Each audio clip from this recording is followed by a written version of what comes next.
नमस्कार। बहुत बहुत स्वागत है आप सभी दर्शकों का वक्री शनि के इस वीडियो में। जाते जाते क्या देकर जाएंगे वक्री शनि। जी हाँ, कर्म फलदाता न्याय के देवता शनिदेव 29 जून 2024 को वक्री हो चुके हैं, लेकिन वक्री होने के बाद जो फल शनिदेव को देना चाहिए था वो फल आपको नहीं दे पाए, क्योंकि उस समय शनि का अंश बल 25 डिग्री था। जब किसी ग्रह का अंश बल 24 से 30 डिग्री के बीच होता है तो वो वृद्धावस्था से मृत अवस्था की ओर गतिमान होता है। ऐसे में वो ग्रह कोई फल नहीं दे पाता। 29 जून को शनि की भी यही स्थिति थी कि वो कोई भी फल देने में सक्षम नहीं थे। हालांकि इससे उन जातकों को विशेष राहत मिली जिनके जीवन में शनि की 7.5 ढैया गतिमान थी, या जिनकी कुंडली में शनि खराब फल दे रहे थे, लेकिन शनि के जो शुभ फल मिलने थे वो नहीं मिल पाए। वक्री होने के बाद धीरे धीरे शनि का अंश बल बढ़ने लगा। चूँकि वक्री थे इसलिए उल्टी दिशा से अंश बल बढ़ा और 20 अगस्त को शनि का अंश बल 23 डिग्री होगा और 15 नवंबर को अंश बल 18 डिग्री होगा। इसका अर्थ ये है कि अब शनि वृद्धावस्था से युवावस्था की ओर बढ़ रहे हैं और 15 नवंबर को पूर्ण युवावस्था में होंगे। इस बात को मैंने आगे कुंडली के माध्यम से समझाया है। जब शनि युवावस्था की ओर बढ़ेंगे तो अपने कारक तत्वों से संबंधित सभी फल देना शुरू करेंगे। तो आइए समझते हैं कि 20 अगस्त से 15 नवंबर के बीच धनु राशि के जातकों को क्या क्या शुभ फल मिलेंगे और कौन कौन से बड़े काम आपके बनेंगे। ये विश्लेषण आपकी चंद्र राशि के आधार पर किया जा रहा है और वीडियो के अंत में मैं आपको शनिदेव के उपाय भी बताऊंगा। 29 जून को शनिदेव वक्री हुए थे और आपके सामने 29 जून की कुंडली है। आप देखिए, इसमें शनि का अंश बल है 25 डिग्री। देखिए जहाँ पर शनि लिखा हुआ है, शनि के ऊपर 25 लिखा है, यानी शनि का अंश बल 25 डिग्री। अब चूंकि शनि वक्री अवस्था में गोचर कर रहे हैं तो अंश बल उल्टी दिशा से बढ़ेगा, यानी 25 से 24, 24 से 23, 23 से 22, 22 से 21, इस तरह से शनि का अंश बल बढ़ेगा। अब मैं आपको 20 अगस्त की कुंडली दिखाता हूँ। 20 अगस्त को देखिए, जो है शनिदेव का अंश बल, यहाँ देखिए शनि 23 डिग्री है अंश बल, 25 डिग्री से बढ़कर के 23 डिग्री हो गया 20 अगस्त को।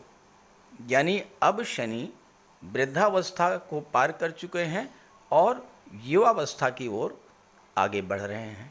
अब शनि का अंश बल 23 से 22 होगा, फिर 22 से 21 होगा, फिर 21 से 20 होगा।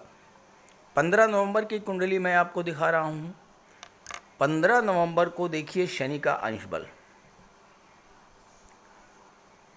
देखिए 15 नवंबर को शनि का अंश बल है 18 डिग्री। यहाँ देखिए 11 लिखा हुआ है, कुंभ राशि, शनि और शनि वक्री का निशान है और इसके ऊपर लिखा है 18, यानी 15 नवंबर को शनिदेव का अंश बल 18 डिग्री होगा और पूर्ण युवा होंगे। अब आइए समझते हैं कि इस गोचर काल में शनि आपको क्या क्या लाभ देंगे। तो ये है धनु राशि के जातकों की कुंडली। आपके लग्न के स्वामी हैं देवगुरु बृहस्पति और शनि का वर्तमान में गोचर गुरु के नक्षत्र पूर्वा भाद्रपद में नक्षत्र है और शनि गुरु के माध्यम से अपना फल प्रदान करेंगे।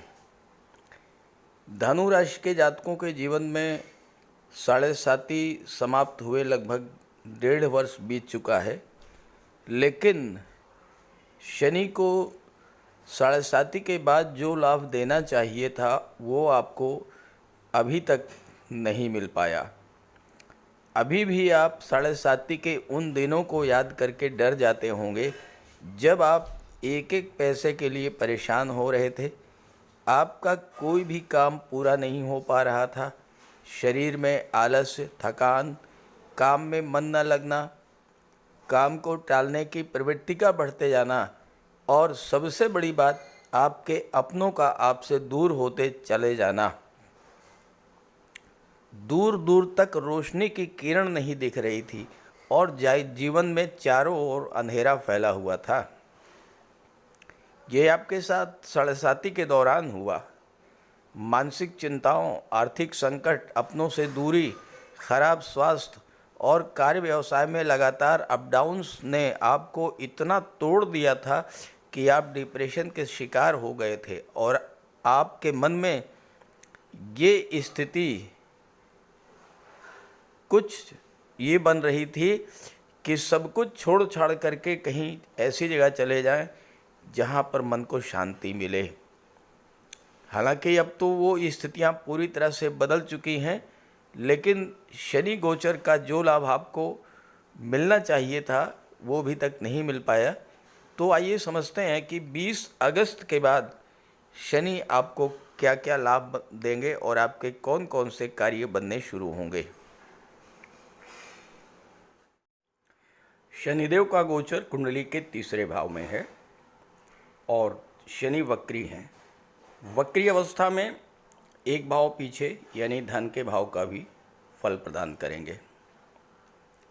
वक्री अवस्था में किसी भी ग्रह को चेष्टा बल प्राप्त होता है, तो शनि को चेष्टा बल प्राप्त होगा और ये चेष्टा बल कहाँ लगेगा? कुंडली के 3रे भाव पर और 2रे भाव पर, धन के भाव पर और पराक्रम पुरुषार्थ के भाव पर। इस समय आपका पूरा पूरा फोकस 3रे भाव और 2रे भाव की चीज़ों पर होगा। यहाँ पर शनि सबसे पहला ये कार्य करेंगे कि आपको मनी माइंडेड बना देंगे। 12वें भाव पर दृष्टि पड़ रही है। 12वां भाव खर्चों का होता है। आपके जो खर्चे फालतू के हो रहे थे उन खर्चों पर नियंत्रण लाने का कार्य करेंगे शनिदेव। आप एक एक पैसे का हिसाब रखेंगे, एक एक पैसे को खर्च करने से पहले 100 बार सोचेंगे। और हो सकता है कि आपने कोई डायरी मेंटेन कर रखी हो जिसमें आपने डे टू डे खर्च लिखा हो, और जब आप उस डायरी को देखते होंगे तो आपको ये पता लग जाता होगा कि कौन सा खर्च ऐसा था जो फालतू था, उस खर्च को आप रोक सकते थे और पैसा बचा सकते थे। तो वक्री शनि यही करेंगे, आपके अंदर धन संचय की प्रवृत्ति को बढ़ा देंगे। तो पैसा इकट्ठा होना शुरू हो जाएगा, फालतू के खर्चे बंद हो जाएंगे। और चूँकि शनि के मित्र हैं शुक्र, और दैत्य गुरु शुक्र धनु राशि के लिए हमेशा हमेशा के लिए लाभ के भाव के स्वामी हैं, तो आपकी इनकम बढ़ना शुरू हो जाएगी, पैसे आएंगे, पैसे की बचत होगी। तो इस समय आपका निवेश बढ़ेगा। आपके जो पैसे इधर उधर फंसे हुए थे वो पैसा आपको मिलना शुरू हो जाएगा। और 2रा भाव वाणी का होता है, 3रा भाव भाई बहनों का होता है। आपका जो पैसा आपके भाई बहनों के पास था, आपके परिवारिक जनों के पास रुका हुआ था, वो सब पैसा भी इस समय आपको मिलेगा। कुंडली का 3रा भाव आपकी कम्युनिकेशन पावर को शो करता है। अपनी बात आप दूसरों तक कैसे पहुंचा पाते हैं, ये होती है आपकी कम्युनिकेशन पावर। हो सकता है कि कोई बात आप अपने मित्रों से, भाइयों से, पड़ोसियों से, रिश्तेदारों से, अपने जीवन साथी से कहना चाह रहे हों, लेकिन मन ही मन आप घुट रहे थे, कह नहीं पा रहे थे। तो अब आपकी कम्युनिकेशन पावर बढ़ेगी और आप अपनी बात खुल करके कह पाएंगे। आपका अपने मित्रों से, रिश्तेदारों से, परिवार से, समाज से जो कम्युनिकेशन गैप बना हुआ था वो समाप्त होगा। जहाँ भी आपके रिश्ते खराब थे उसे ठीक करेंगे वक्री शनि। वक्री अवस्था में पुराने कार्यों और पुराने संबंधों से ज़्यादा लाभ मिलता है। इस समय आपका कोई पुराना प्रोजेक्ट पूरा हो सकता है, कोई पुराना सपना आपका पूरा हो सकता है। शनि की दृष्टि नवम भाव पर पड़ेगी, भाग्य का साथ मिलना शुरू हो जाएगा। आपका अपने पिता, अपने सीनियर, अपने बॉस से तालमेल नहीं बैठ रहा था, तो उसे ठीक करेंगे शनिदेव। पिता के साथ, बॉस के साथ, सीनियर के साथ रिश्तों में सुधार आएगा। इससे आपको लाभ मिलेगा। आपके करियर, आपके प्रोफेशन में एक नई चमक आएगी।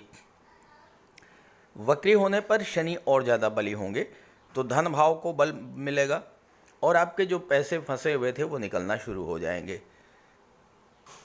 धन टिकता नहीं था, अब धन टिकने लगेगा। जो लोग टूर एंड ट्रेवल से जुड़े हुए थे लेकिन यात्राओं से लाभ नहीं मिल रहा था, अब उनको यात्राओं से लाभ मिलना शुरू हो जाएगा।